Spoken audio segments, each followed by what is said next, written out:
ఒక block buster cinema తర్వాత ఒక డైరెక్టర్ సెకండ్ సినిమా చేయడానికి 5 సంవత్సరాలు పట్టిందంటే ఏంటి? యాహ్! అది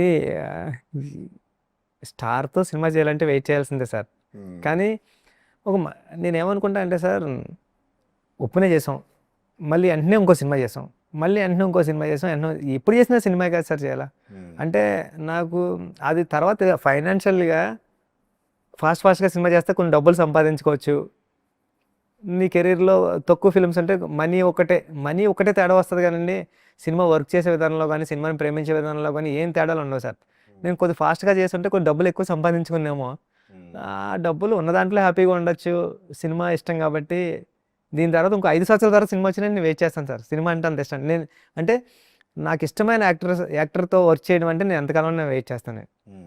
అది సార్. సో, ఆ లిస్ట్‌లో ఎవరెవరున్నారు మరి? అయ్యో సార్, ఆ? అందరితో వర్క్ చేయాలని ఉంది సార్. అలా కాదు, ఇష్టమైన వాళ్ళంటే కొంతమందే ఉంటారు కదా. అందరూ ఉన్నారు సార్. అంటే హ్మ్. మహేష్ గారు ఉన్నారండి, హ్మ్. ఎన్టీఆర్ గారు ఉన్నారండి, హ్మ్.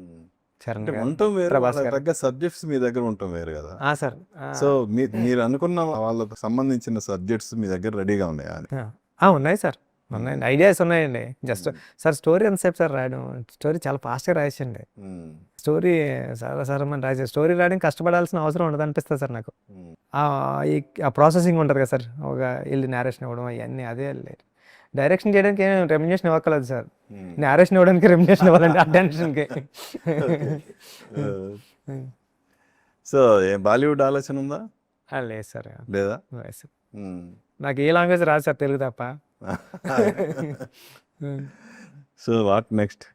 అది June 4 తర్వాత తెలుస్తుందమ్మా సార్. ఇక్కడ అంతా సక్సెస్ కదండి, దేవుడి దయ వల్ల సక్సెస్ కొట్టేస్తాడు.